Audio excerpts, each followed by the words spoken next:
President-elect Trump's new border czar says mass deportation efforts will begin right here in Chicago. And we're going to start right here in Chicago, Illinois. We refuse to let our immigrant brothers and sisters be rounded up and hauled off, and we will not tolerate that. This whole system is illegitimate and rotten.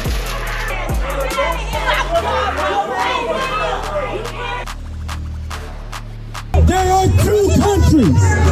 There is a country of MAGA fascists who have become more and more unhinged. In the name of humanity, we refuse to accept a fascist America. Attention everyone in the museum today, this is a public service announcement. We are the Revcoms, and we are organizing now for a real revolution to emancipate humanity. We won't take that fascist bullshit. We won't let them have the future. We won't take that fascist bullshit. Have a fighting new year. We won't take that fascist bullshit. We won't let them have the future. We won't take that fascist bullshit. Have a fighting new year. We Revcoms are serious, and all decent people need to be serious about actually defeating this Trump MAGA fascism. Welcome to the RNL, the Revolution Nothing Less show. This is our 227th episode. Today is December 19th, 2024. My name is Sunsara Taylor, and I am very pleased to be joined today by Noche Diaz. Welcome, Noche. Thank you, and happy to be here with you, Sonny, and happy to be here with you at home. Every week on this show, we bring alive to you the need and possibility for a real revolution and a whole new emancipating way to live. We, the Revcoms, and the host of this show, follow Bob Avakian, the most important political thinker and leader on the planet today, not only because he's leading the revolution in this country, but because he's developed a whole new framework for human emancipation, the new communism. As you heard Bob Avakian say in the opening of today's episode, reading from the title of his social media message number 111, we Revcoms are serious, and all decent people need to be serious about actually defeating Trump MAGA fascism. That is why we are stepping out in the world now boldly to sound the alarm, to call others forward to join this fight, aiming to call forward and mobilize millions and tens of millions of people, uniting all who can be united to actually stop this Trump MAGA fascism. Part of what grounds our seriousness and determination is the scientific understanding that humanity could be living a whole different and much better way. That's why, as you hear us today talk about the need for broad unity and determination to fight to defeat this fascism, you're also going to be hearing from us about the system of capitalism imperialism that has given rise to this fascism and has already caused tremendous devastation and destruction of people and the planet everywhere. And you're also going to be hearing about that whole different way that we could be living if we make a real revolution.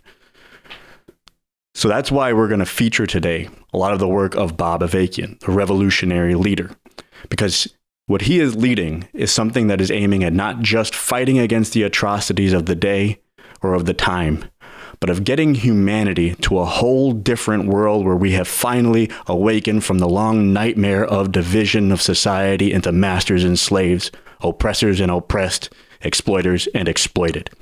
And this is the mission of the Revcoms and the Revcom Corps for the emancipation of humanity who follow Bob Avakian. And Bob Avakian's message, Revolution 111, about the need to and about how we can defeat Trump MAGA fascism is going to be the through line of today's episode, because this is one of the most important things that people need to understand right now.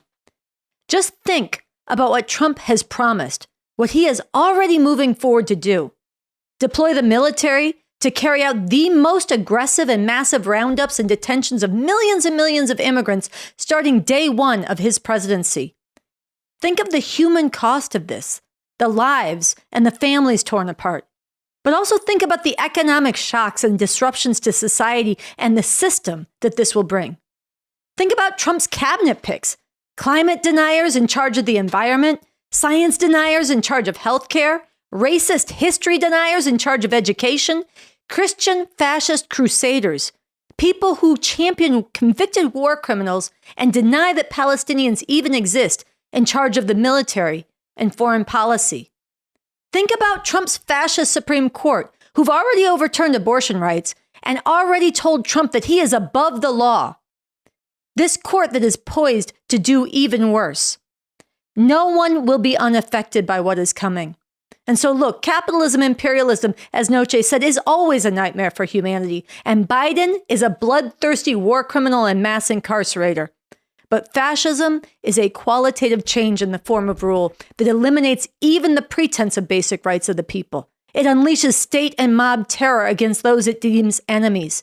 It is an open and even more terroristic and blatant form of capitalist dictatorship, and it needs to be stopped.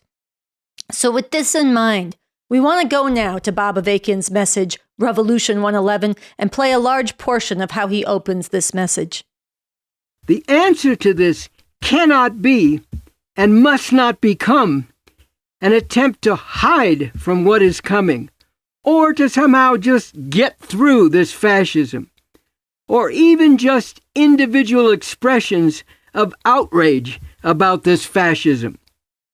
Given what is at stake for people in this country and in the world as a whole, there must be active, determined opposition to this fascism with the goal of defeating it.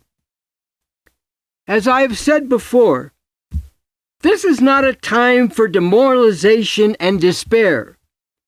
It is not a time for accepting this Trump MAGA fascism as legitimate and staying within the confines of how things work under this system, as Democratic Party heads and other mainstream ruling class representatives are urging people to do.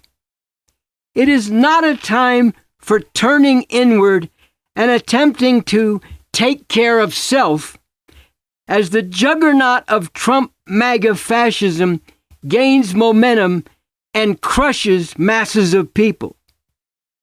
This is a time for reaching out to all the others who feel the same outrage at Trump MAGA fascism.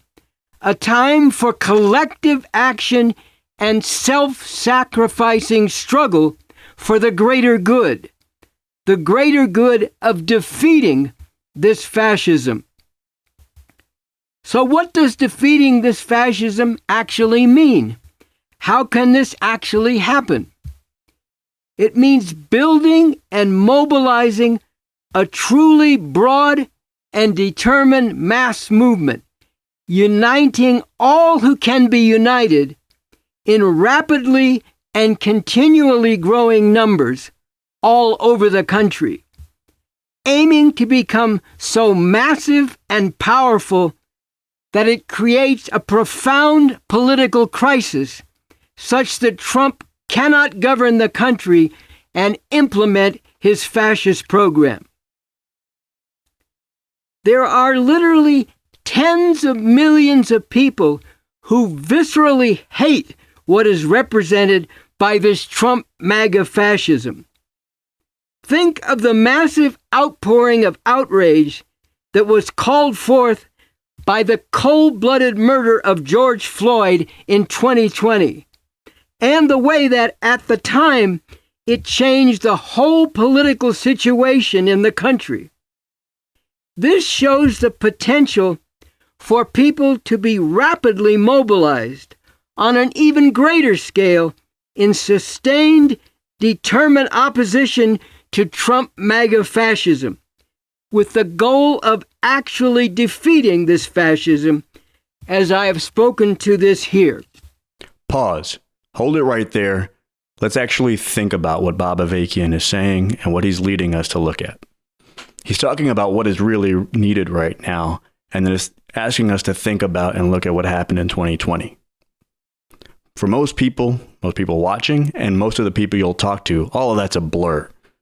It just happened, it came and went, and people do not really understand, certainly not scientifically, what they were able to accomplish, what that showed.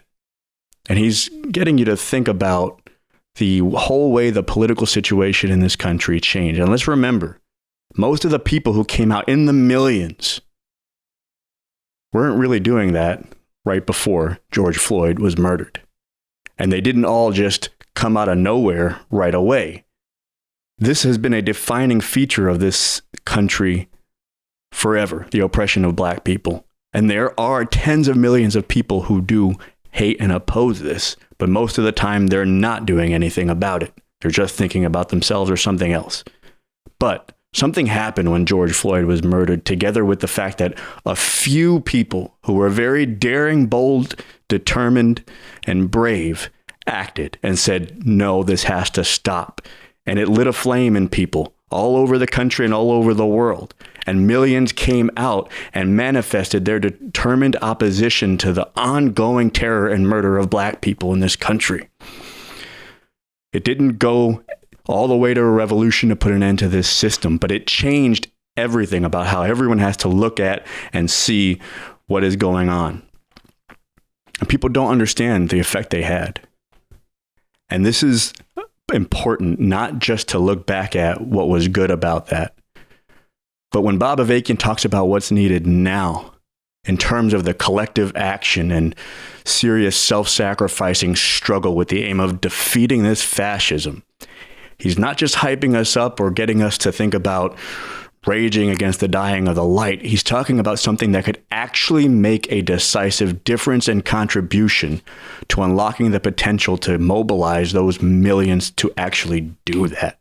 Something that is very real and very possible if you listening to this and everyone that you can reach and affect right now are actually working on that same thing. So let's go back to see how he concludes this train of thought in this message. This must begin to gather real momentum before the scheduled inauguration of Donald Trump on January 20, 2025. While taking part in protests against this Trump MAGA fascism, people in all parts of the country need to get together, get organized, reach out broadly, and continually call forth broader ranks of people in a rapidly growing, bold, active, determined opposition to Trump MAGA fascism overall, based on the clear orientation of building a massive movement all over the country with the unifying fundamental aim of defeating this fascism. This is the meaning and importance of the slogan we Revcoms have raised as a very broad, unifying call to action. In the name of humanity, we refuse to accept a fascist America.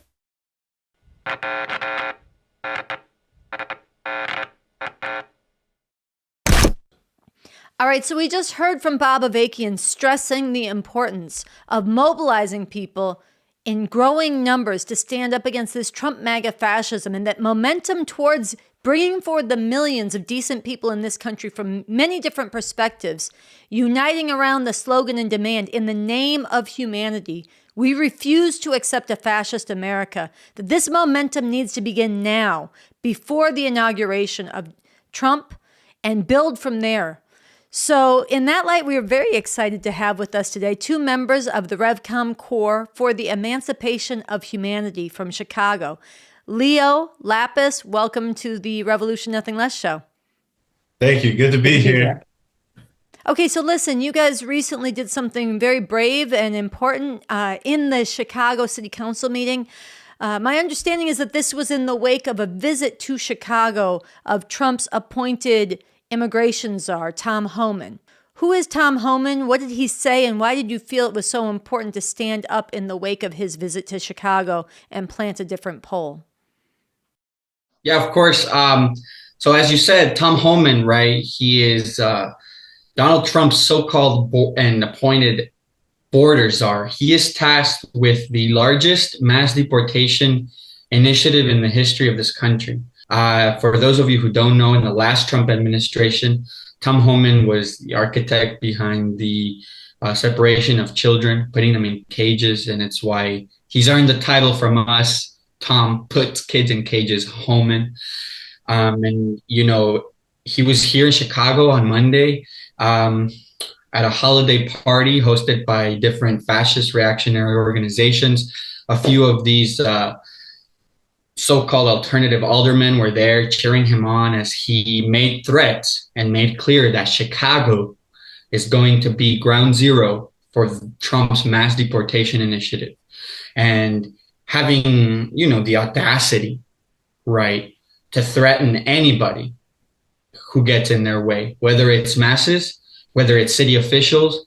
They're very clear on their intent and what they are going to try to force through. And just so people know, these people that they're calling, criminals and rapists and all this other garbage, it's completely degrading and inhumane. These are people just like you and me, like your brother, your cousin, your sister, who are trying to live a decent life.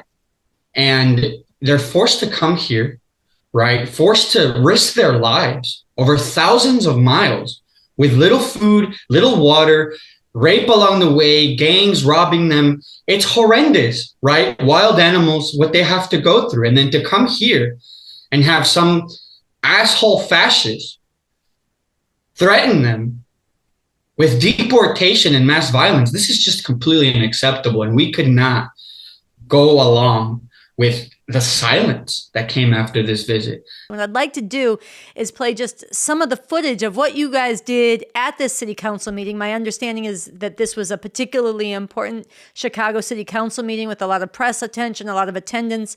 And so it was a really good platform for you guys to get this message out. Let's watch a little bit of the footage. We refuse to let our immigrant brothers and sisters be rounded up and hauled off. And we will not tolerate that. President-elect Trump's new border czar says mass deportation efforts will begin right here in Chicago. What is needed in these times is mass protest and resistance against these Trump MAGA fascists. Millions of people, the decent people in this country, need to actively stand up in the name of humanity and refuse to accept a fascist America supported by these black Trump supporters. Kick them out! You guys don't ever get kicked out! No human being is illegal! No human being is illegal! We refuse to pass this America. This whole system is illegitimate and rotten! Today is just part of 5 weeks of resistance and protest to call out this fascism for what it is, to stand up in the name of humanity against this fascism, and to organize for the Revcom Corps for the emancipation of humanity, and to get with the leadership of Bob Avakian, who says now is not the time for demoralization and despair. All right, so Leo, can you talk a little bit about how it felt inside the room, what you were aiming to do, what the reaction of others in the room was, and who were you targeting with this message overall? Yeah, well, I'll say it was pretty fun, pretty exciting.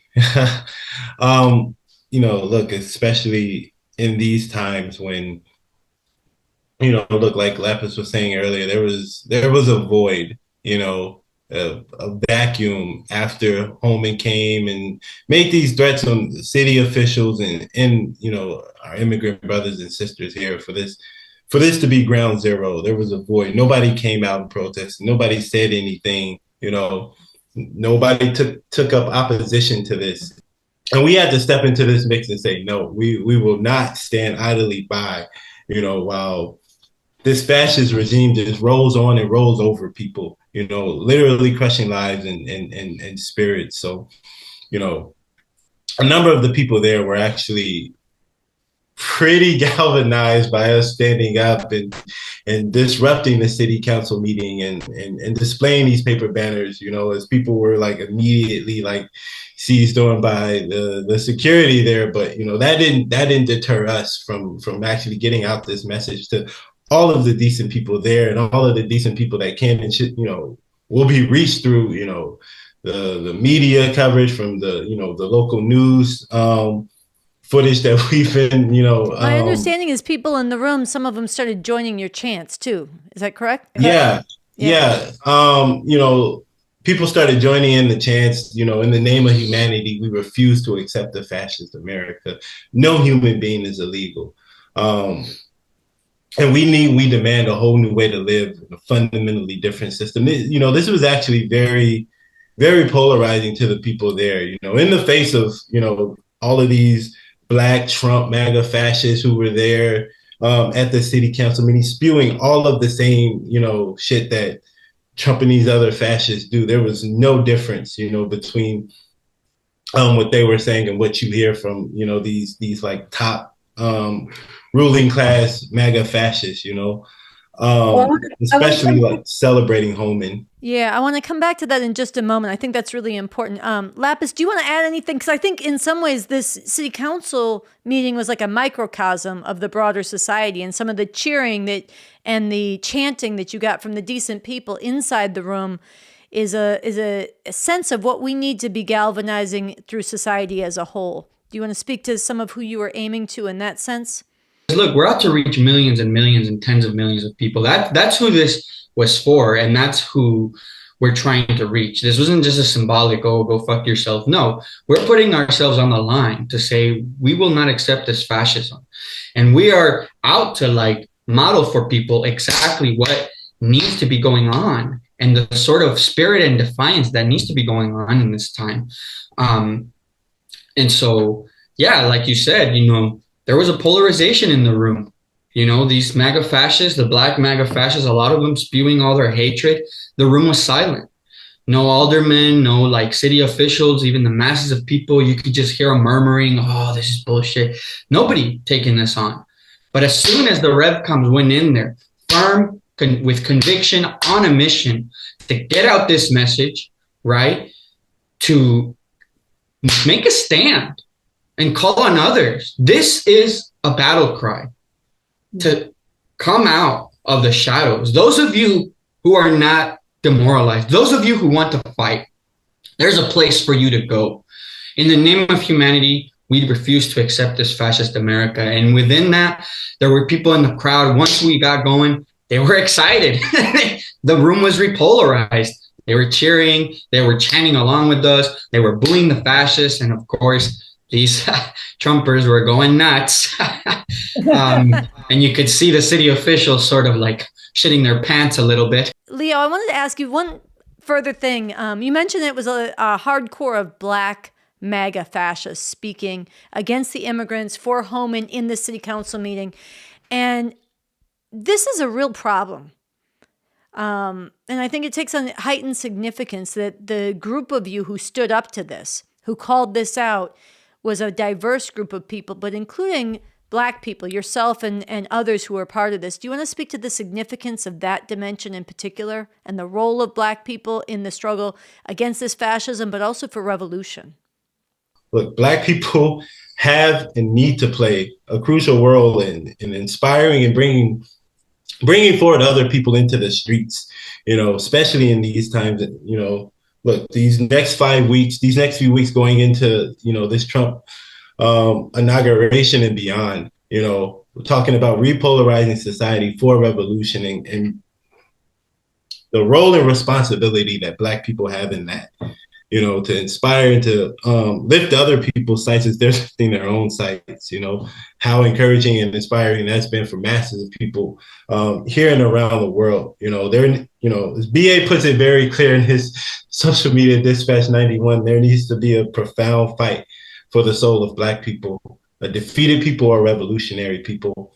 And that was also part of the message that we were getting out to people with, this diverse group of people calling out this Trump MAGA fascism for what it is and actually standing in the interest of all of the Black and brown people here, in the interest of our immigrant brothers and sisters, our LGBTQ siblings and others, who need to be a part of calling out this fascism, standing up to fight it and defeat it, but also getting organized right now for a real revolution in these times, All right. Well, listen, Leo, Lapis, we are so glad you were able to make the time to come and talk with us here on the Revolution Nothing Less show. We are so glad you are out there putting it on the line and waking others up. And we look forward to much more from you and from others who are inspired and called forward by what you have done and what BA is really laying out the the leadership and the direction for in his social media dispatch 111. So thanks so much.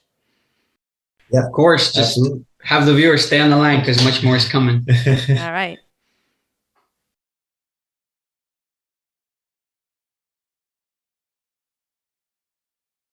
So that's exactly the kind of thing we need to see. And we want to see more of that from you all, sending in reports and videos of taking the kinds of actions that are giving expression to the determination to defeat this fascism, and in all of its dimensions, raising and giving expression to the slogan, "In the name of humanity, we refuse to accept a fascist America." Now let's take a look at a couple more examples. There are two countries. There is a country of MAGA fascists who have become more and more unhinged lunatics who celebrate ignorance, who spread lies about the scapegoats, the immigrants who have fled, people who have fled countries that America has assassinated leaders. America has invaded and destroyed in the name of humanity. Not America, not blue America, not red America. In the name of humanity, we refuse to accept a fascist America.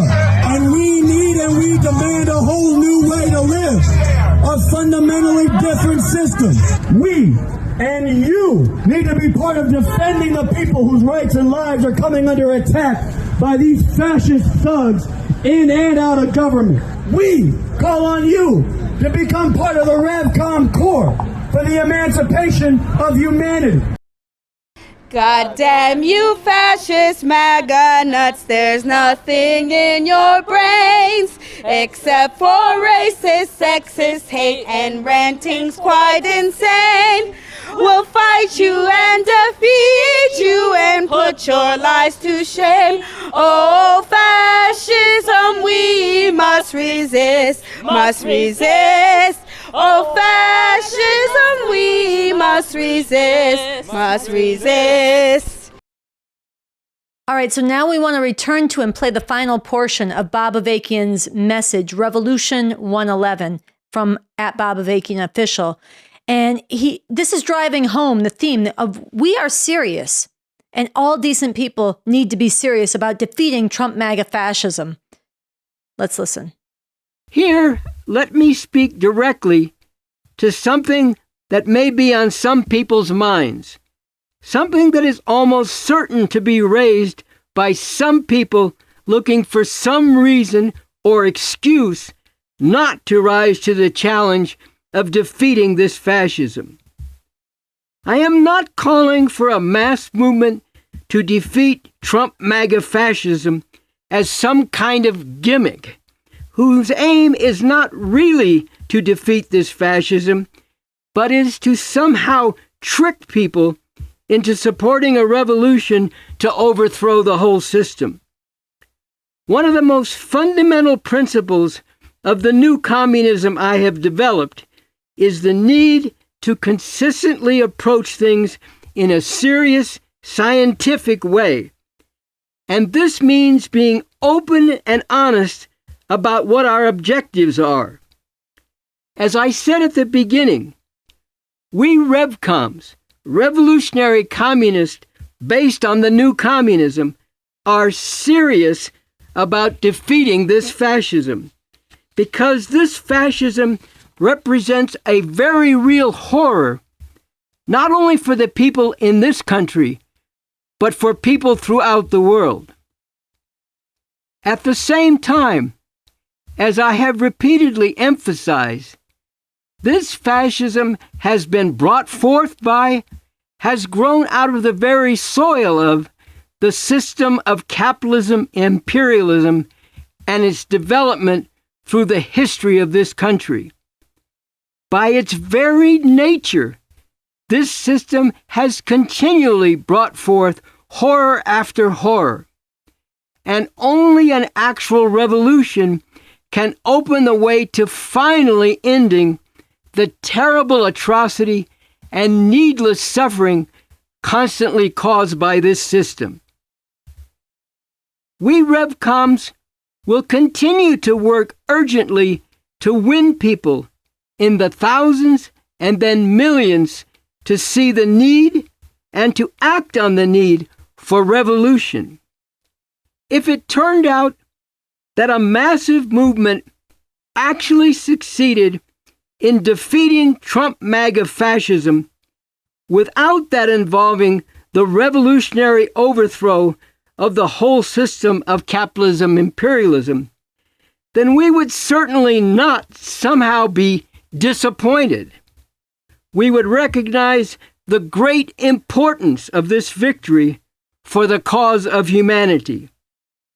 And we would continue to work tirelessly to carry forward the struggle toward the goal of revolution, which is necessary to end the endless horrors of this whole system of capitalism imperialism and bring into being a much better system, as set forth in the declaration at revcom.us.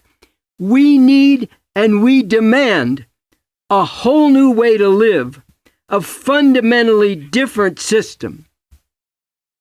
All right, so that's the conclusion of Bob Avakian's social media message number 111 on why we Revcoms are serious, and all the decent people in this country need to be serious about actually defeating Trump MAGA fascism. And so we really want to call on you to gather people together, to listen to this message from Bob Avakian, to get organized, to step out there and take bold, defiant, courageous actions, put something on the line, to galvanize and challenge others to stand up and join the fight to stop this Trump MAGA fascism, to actually defeat it. There are tens of millions of people in this country who hate everything that Trump stands for, that this MAGA movement stands for, but they need to be called forward. And no one is going to do that unless we step out and take the responsibility to lead this. And there are many others who can be inspired to join us if we do. So as you're uniting broadly to do that, also take up the challenge that Bob Avakian ends this with, to get into the system, the source of this problem, the scientific understanding Bob Avakian is providing in this social media message and in his other messages at Bob Avakian Official, and the solution, the way out of this, the revolution we need, and join with the Revcom Corps to get organized to fight to make this revolution real. That's right. And the message you just heard and all the messages that are coming out from Bob Avakian Official need to be heard by many more people than we can reach directly. You know, and everybody knows, if we don't raise big money to do that, we're not serious. So that's why we have a campaign to raise the funds to get Bob Avakian Official everywhere. For the holidays, we've extended our fund drive. We met our goal of 25,000 and we've extended the drive to the December 31st to double that goal. As of filming, we're at 36,459, but by the end of the year, again, December 31st, we want to raise the full 50,000 so that we can start the new year off right. Again, think about what effect it will have if thousands, tens of thousands, and ultimately millions heard the message you just heard and the ongoing messages that are coming from this leader. And imagine if millions, again, millions of people actually met this leader through his messages and his social media. Meeting someone who's talking about not just the outrages of the day and how to fight them, although he is, but is also talking about human emancipation. He's talking about how everybody can get all the way free for real in this real world, not in some imaginary afterlife. That depends on you and everybody who hears this, doing the work of raising those big funds so that many more can get in on all of the problems that he's going to work on and the leadership that he's providing. And people who are not ready to hear it yet need to know and be relating to this so that as things go forward in this new year, as things continue to rattle and shake, people know where to look to find a leader who's talking about that. Yeah, part of the importance of this campaign to get Bob Avakian's leadership, his social media messages at Bob Avakian Official, known by millions, to raise the money for that, to get this influencing society. This is the most important leadership being provided for how to unite, to stand up against and defeat this fascism, and for how to go further to a whole different world, a whole different system, a whole different way humanity could be living. And there's nobody on the planet, you said this before, but I want to drive it home. There's nobody on the planet who has done the kind of thinking, the kind of work, and made the breakthroughs that Bob Avakian has made to forge a whole new framework for human emancipation. And today, a huge problem that we have is that millions and millions of people care about injustice and oppression, ending injustice and oppression, I should say, but they don't think that there's any other way the world could be. And they actually don't even know how to think outside the bounds of this system. Their scope, their thinking, their method of thinking is so unscientific, anti-scientific, bound by the horrors of what is today. Bob Avakian cuts through all of that. And he is grappling with questions that most people aren't thinking about and need to be. He's grappling with the questions of how we could really overthrow this system, carry a revolution forward, establish a new society that is continuing to uproot oppression and injustice and exploitation as part of a world process, doing this in a way that unleashes dissent, criticism, struggle over the road forward rather than clamping down on that. There's a whole different view that he's developed. And people need to know about it. And we need to ourselves stretch ourselves to think about the questions he's grappling with. And spreading this campaign, spreading Bob Avakian's leadership is a big part of changing society in this way. And we wanted to play as the final segment of today's show a portion of the interview we did with him on this show a couple of years ago now, where we asked him, he wrote this Constitution for a new socialist republic in North America, framework for a new society after the revolution. We asked him, what were you thinking about when you wrote this Constitution? And it wasn't just a bunch of goodies he wanted to give out. Oh, we'll give you this, we'll give you that. Our revolution will make everybody happy. He was grappling right on the ground with very knotty questions about how to actually lead a new society that gets humanity to a different epoch. So we want to play that for you now. You've mentioned, and it's come up a number of times already, the Constitution for the new socialist republic in North America that you authored.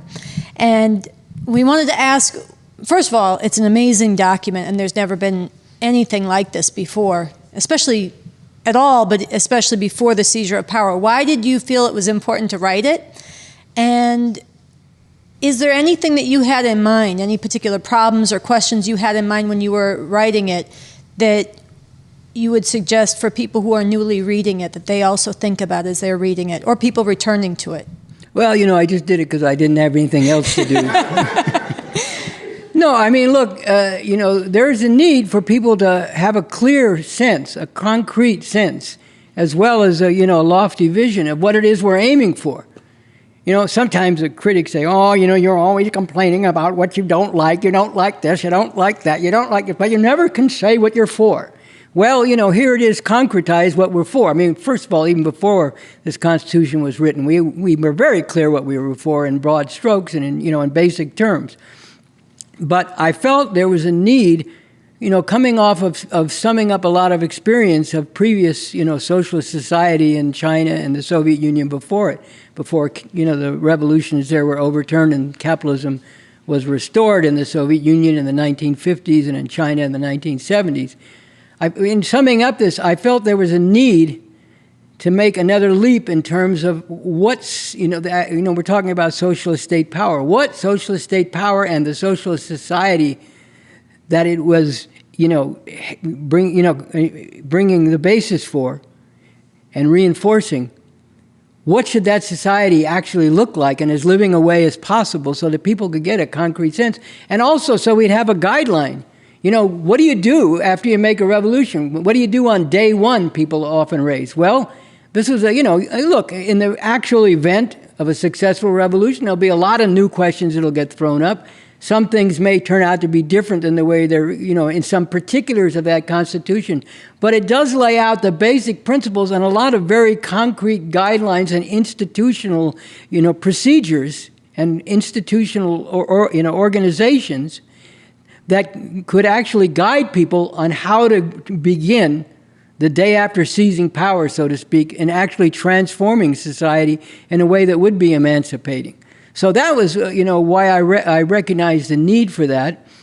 And I did have certain questions in mind. I did a lot of study of, I've been wrestling with this question for several years, like, what should be the character?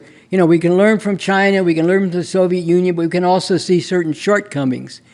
what should be the character of the actual system, of the actual state power, of the actual institutions, from the political, governmental institutions to the culture, to the educational system, and so on. What should be their actual character? What can we learn from past experience? Where can we see that things need to be done differently and better? So that was a sort of a general concern. I did a lot of reading. I studied, I looked into the constitutions of the Soviet Union, particularly from the 1930s. I went back and looked at the Chinese constitutions during the Cultural Revolution in the 60s and 70s. I went and I read the Magna Carta. I read the rights of the French document, the Rights of Man. I read the U.S. Constitution again to try to get a sense of the contradictions that they were dealing with, even though that was a different system, as well as the constitutions that were actually socialist constitutions. And there is, as I point out in the book, The New Communism, there is one essential and basic contradiction that I felt was important to speak to and to lay the basis for dealing with in a somewhat different way than it had been done in the history of socialist societies previously. And that is the contradiction that we can scientifically determine that communism, the achievement of communism, and the revolution that's necessary for that is objectively in the interest of the broad masses of people of the world, the overwhelming majority of humanity. But, and we can learn this from the experience of previous socialist societies, at any given time, not everybody in whose interest that revolution is wanted at any given time. And yet, that's one problem.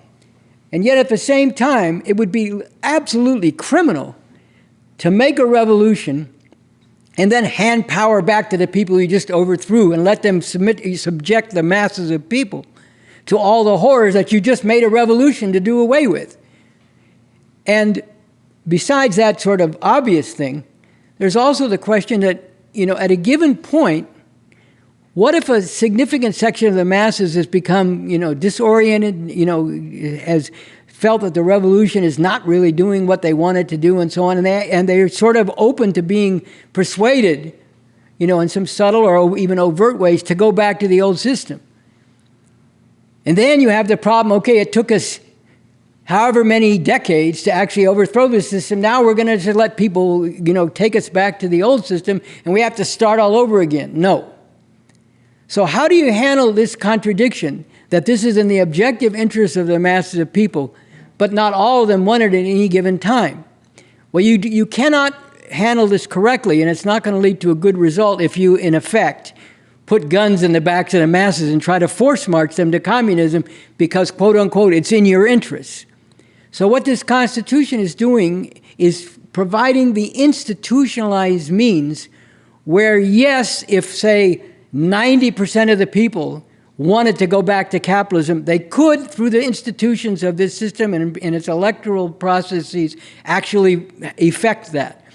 But it would take an overwhelming majority of people to do that. Meanwhile, the institutional basis provides the means for continuing on the road of socialism without having to put guns at the back of the masses, including those who become disaffected temporarily.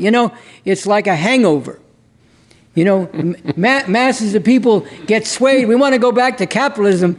And then they wake up and they say, man, I got a fucking hangover. I forgot what this fucking capitalism was like.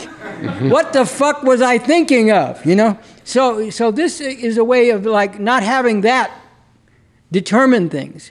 So that the way the electoral processes are set up, it does serve to reinforce the existing system while allowing the masses to have a lot of sway in determining who their leader, a lot of voice in terms of who their actual leaders are.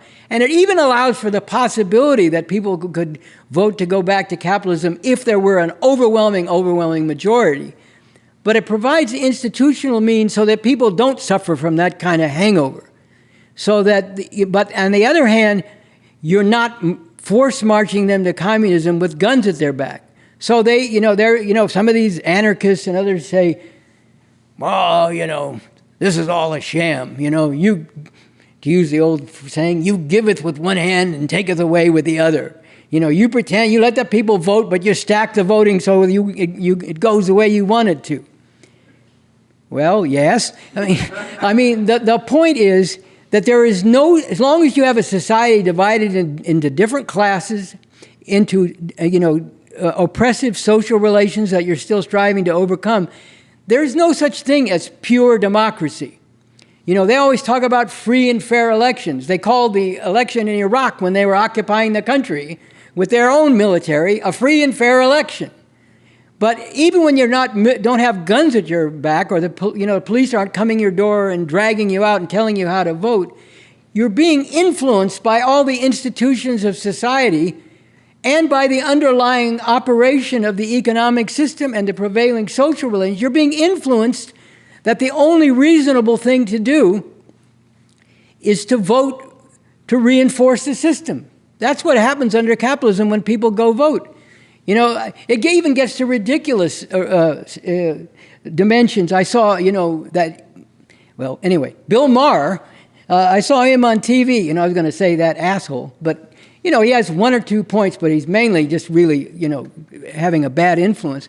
And he's trying to convince people that Mike Pence is not so bad because the alternative is Donald Trump. And he goes into this whole thing about when you take an SAT test, at least when I took it, they used to ask you a question. They said, choose the best option out of this set of questions. And then he used that to say, you see, the way these reformists always talk, we can't make the perfect the enemy of the good. Therefore, we have to choose the least bad alternative. Well, Pence may be this and that. He's a Christian fundamentalist, blah, blah, but he's not trying to pull off a coup. And, he's trying to use the mechanisms of the system to institute a fascist theocracy, okay? And I say, Bill Maher, talk about a poverty of imagination and the lowered sights and limits of what you see as possible, that you're posing to people the choice between Donald Trump and Mike Pence. But the fact is, there's a certain logic to what Bill Maher is saying there. You got to work within the reality of the system as it is. You got to make the choices. Yeah, okay, you could vote for some radical, but it's not going to get any votes. It's not going to mean anything. You're just going to take votes away from the good Democrat, or maybe from Mike Pence. But this is what happens under this system. There's no such thing as a free and fair election in the sense of being free of the influence of the dominant relations and institutions in the society. And yes, in this Constitution, that's also true. But at the same time, in order to avoid this whole thing of force marching to people to communism with guns at their back, it is institutionalizing the means for a tremendous amount of dissent, like I said, cultural, intellectual ferment, so the masses can thrash out a lot of questions without losing the whole thing and then waking up the day after and say, what the fuck were we doing? Mm-hmm.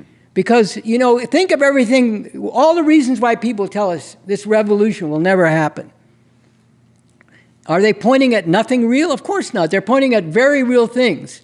The power of this system in terms of its armed force and its power in terms of molding people's thinking. It's very, very difficult to actually make a revolution. That's why people say to us, it'll never happen. It's too much going against it. It's too powerful. Too many people are fucked up. People are not thinking that way. The middle class is too big, and so on and so forth. Well, all that's real, and all that has to be overcome. And imagine you overcome all that, and then you encounter problems with building a new economy. You encounter problems in working out the non-oppressive relations among different sections of the people, and people become disaffected, and they forgot what it was like being under capitalism, and they want to temporarily go back, and then a week later they say, could you revolutionaries please come around again and start organizing us to get back to the other system we had, which we forgot was much better? So this is why it's institutionalized, that there are processes for people to actually choose their leaders to a very significant extent, but within a definite framework. And there are institutionalized means and provisions and encouragement of and for dissent and cultural and intellectual ferment, but within a certain framework, just as democracy is practiced within a certain framework, a very different framework within this society and this system. I would say the central problem that a historical problem of the communist revolution that it's speaking to and providing the institutional means to deal with is this contradiction that this revolution and advance to communism in the world is in the fundamental interest of the masses of people, but not all the people want it all the time. But you can't solve that by force marching people to, on that road with guns at their back. So this is the institutional means for resolving that contradiction in a way that doesn't require you or force you to do that, but actually corresponds to what are the fundamental interests of the masses of people, which is why they would have risen up under your leadership to make a revolution in the first place.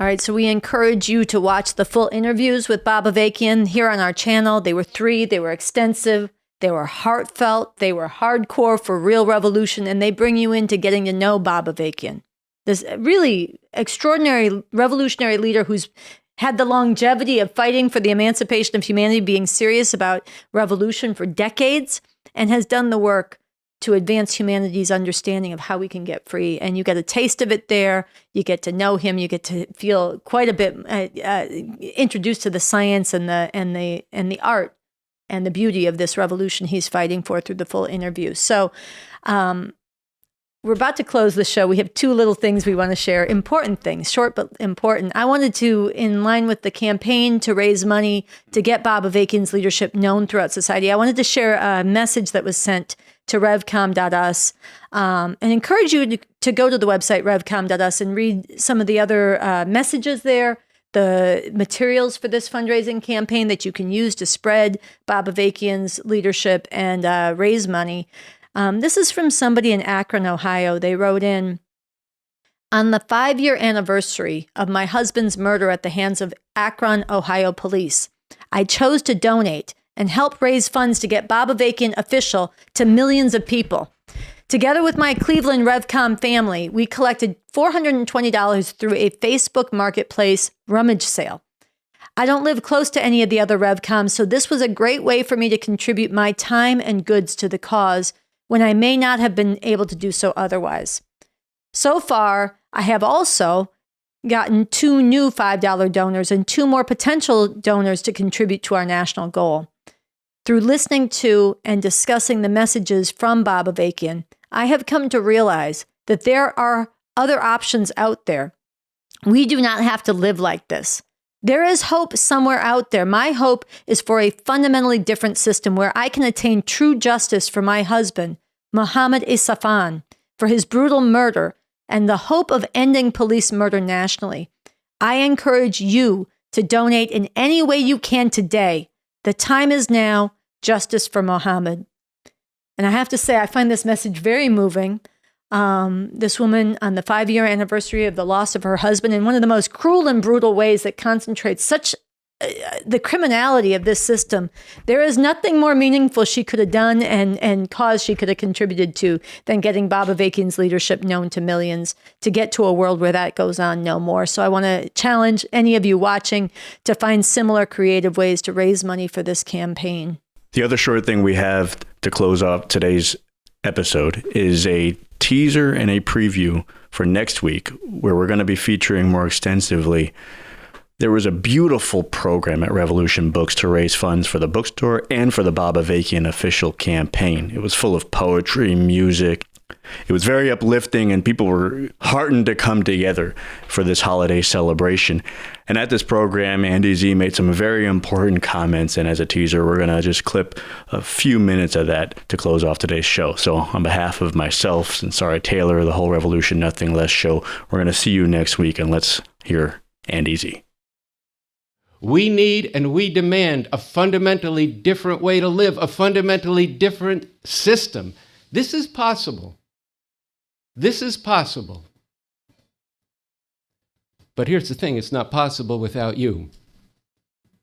We have the leadership we need.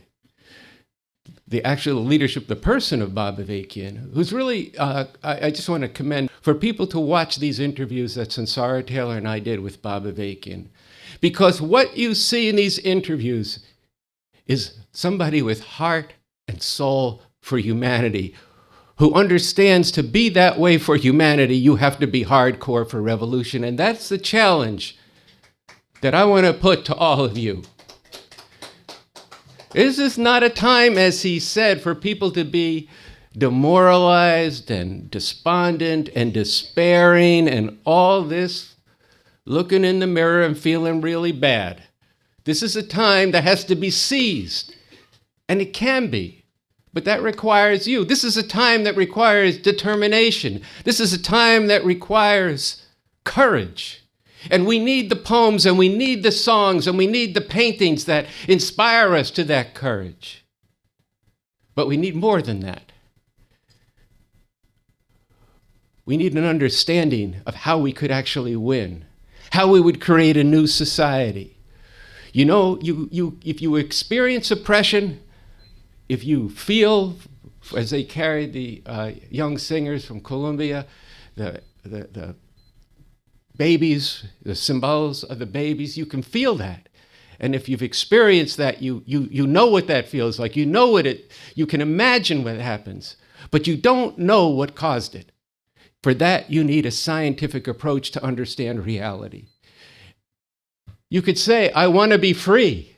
But to be free, you've got to be organized. You've got to be disciplined. You've got to be in a movement that's going to actually change the world. This is the time for that now. Not next week, not after New Year's, not the month after that. It has to start tonight. Tonight. You need to get with and work with revolution books if that's what you want to do. If you want to get on the front lines of bringing about a new world, you've got to get with the Revcom Corps for the emancipation of humanity. This is where you need to be, because we have some serious stuff in front of us, and we don't have a lot of time to do this.